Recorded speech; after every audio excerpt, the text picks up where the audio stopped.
உங்களை யாவரையும் இயேசு கிறிஸ்துவின் நாமத்தால் வாழ்த்துதல் சொல்லுகிறோம். இந்த புத்தாண்டு வாழ்த்துதலை உங்களோட மத்தியில் சொல்லக்கூடியவர்களாக நம்ம இருக்கிறோம். கர்த்தருக்கு ஸ்தோத்திரம். இந்த 2025 தேவன் இந்த நாள் நம்மளை கொண்டு வந்திருக்கார். அதுக்காக கர்த்தரை நம்ம ஸ்தோத்திரிக்கிறவருக்கு வேண்டும், தேவனை நம்ம மகிமைப்படுத்துகிறவராக இருக்க வேண்டும். இந்த நாள் கூட இந்த 2025 தேவன் கொடுத்த ஒரு வாக்குத்தத்தமான வார்த்தைகளை உங்களோடு கூட பேச நான் விரும்புகிற நேரத்தில் அந்த வசனத்தை வாசிக்கலாம். சங்கீதம் 115 அதில் 12வது வசனத்தை நம்ம வாசிப்போம். கர்த்தர் நம்மை நினைத்திருக்கிறார், அவர் ஆசீர்வதிப்பார். இஸ்ரவேல் குடும்பத்தாரை ஆசீர்வதிப்பார், அவர் ஆரோன் குடும்பத்தாரை ஆசீர்வதிப்பார். ஆமென், ஹல்லேலூயா. கர்த்தருடைய வசனம் நம்மளுக்கு சொல்லுகிறது, அவர் நம்மளை நினைத்திருக்கிறாராம். அவர் நம்மளை நினைத்திருக்கிறார், அவர் நம்மளை ஆசீர்வதிக்கிறவராக இருக்கிறார். இன்னைக்கு நம்மளை நினைத்திருக்கிறாரோ இல்லை, தேவன் நம்மளை நினைத்திருக்கிறார். தேவன் நம்ம முன் குறித்திருக்கிறார். தேவன் நம்மளை அழைச்சிருக்கிறார்.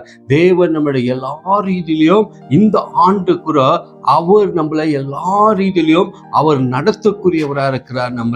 அவர் நம்மளை நினைத்திருக்கிறார். அவர் நினைத்து அவர் நம்மளை நினைத்து சகல காரியங்களையும் இந்த ஆண்டு நம்மளை நடத்தக்கூடியவராக இருக்கிறார். உண்மையாக இந்த ஆண்டு நம்மளுக்கு ஒரு ஆசீர்வாதத்தின் ஆண்டாக கர்த்தர் அவர் மாற்றக்கூடியவராக இருக்கிறார். நம்மளோட வாழ்க்கையில இந்த புதிய வருஷத்துல நம்மளை யார் நினைத்திருக்கிறார் என்று பார்க்கும்போது தேவன் நம்மளை நினைத்தவராக இருக்கிறார். தேவன் நம்மளை நினைத்து நம்மளை இந்த புத்தாண்டு இந்த புதிய வருஷத்துக்குள்ள ஒரு மகிழ்ச்சியோடு கூட ஒரு சந்தோஷத்துக்கு கூட கர்த்தர் கொண்டு போகிறார். பாருங்க, அந்த சொல்லப்பட்டிருக்கு, அவருடைய அந்த வாக்குத்தத்த வசனத்தில் சொல்லப்பட்டிருக்கு, அவர் நம்மளை நினைத்திருக்கிறாராம், நம்மளை அவர் ஆசீர்வதிக்கிறவராம். ஆரோனின் குடும்பத்தை அவர் என்ன பண்ணுகிறார்? ஆசீர்வதிக்கிறவராக இருக்கிறார். அந்த இடத்துல அந்த வசனம் நம்மளுக்கு அருமையாக சொல்லப்பட்டிருக்கு. அந்த வசனத்தை இன்னொரு வாட்டி நம்ம வாசிப்போம், அந்த வசனத்தை கேட்போம். பாருங்க, கர்த்தர் நம்மை நினைத்திருக்கிறார், கர்த்தர் நம்மளை நினைத்திருக்கிறார், அவர் ஆசீர்வதிப்பார். பாருங்க, இது போதும். கர்த்தர் நம்மளை நினைத்திருக்கிறாராம். கர்த்தர் நம்மளை நினைத்திருக்கிறார். அவர் தான் நம்மளை எல்லா ரீதியிலும் நம்மளை இந்த ஆண்டு ஆசீர்வாதத்துல கர்த்தர் நடத்த போகிறார். இது எத்தனை பேர் நீங்க விசுவாசிக்கிறீங்க? உண்மையாக இந்த ஆண்டு அவர் நம்மளை நினைத்திருக்கிறார், நம்மளை ஆசீர்வதிக்கிறவர் இருக்கார். அது கீழே வசனம் அப்படி வாசிங்க.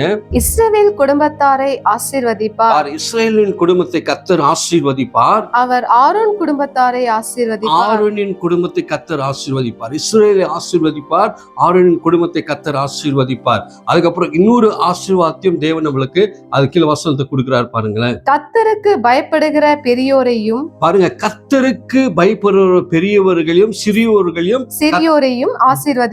ஆசீர்வதிப்பார். இன்னொரு அது கீழே ஒரு வசனத்தையும், கர்த்தர் உங்களையும் உங்கள் பிள்ளைகளையும் வர்த்திக்க பண்ணுவார். வானத்தையும் பூமியையும் படைத்த கர்த்தராலே நீங்கள் ஆசீர்வதிக்கப்பட்டவர்கள். உண்மையாக இந்த வாக்குத்தத்தத்தை இந்த ஆண்டு நீங்க வைத்து ஜெபித்து பாருங்க.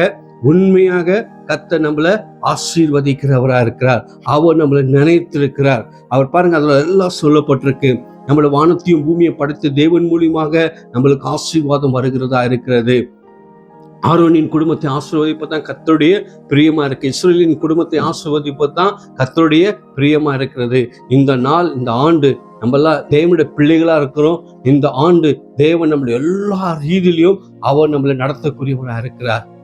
இந்த வாக்குத்தத்தை வைத்து நீங்க செபித்து ஆண்டவரிடத்துல நம்ம பெற்றுக்கொள்ளும் போது ஒன்றே ஒன்று நான் சொல்லுகிறேன், அவர் நம்மளை நினைத்திருக்கிறார். அவர் நினைத்ததுனாலதான் இந்த ஆண்டுல இன்னும் எத்தனையோ புதிய வருஷத்துக்குள்ள கடந்து போக கர்த்தர் கிருபை தந்து கொண்டே இருப்பார். தேவனுடைய வசனம் அவர் நம்மளை நினைத்திருக்கிறார். அவர் நினைச்சா நம்மளை ஆசீர்வதிக்காம தேவன் விட மாட்டார். நம்மளை அனாதையை கர்த்தர் விட மாட்டார், கைவிட மாட்டார். எல்லா ரீதியிலும் கர்த்தர் நம்மளை நடத்தி இந்த ஆண்டு நடத்தி ஒரு புதிய வருஷத்துக்குள்ள நம்மளை ஒரு மகிழ்ச்சியோடு கூட கர்த்தர் கொண்டு போகிறார். இன்னொன்று சொல்லப்பட்டிருக்கு, அவருக்கு பயந்து அவருடைய வழிகளில் நம்ம நடக்கக்கூடியவர்களா இருக்க வேண்டும். முதலாவது கர்த்தருடைய பயம் நமக்குள்ள இருக்கும் போது அவருடைய சங்கதிகளை கர்த்தர் ஆசீர்வதிப்பார், அவருடைய பிள்ளைகளை கர்த்தர் ஆசீர்வதிப்பார், எல்லாவற்றிலும் தேவன் ஆசீர்வதிப்பார். நான் நினைத்துக் கொள்ளுங்க, கர்த்தர் என்னை நினைத்திருக்கிறார்.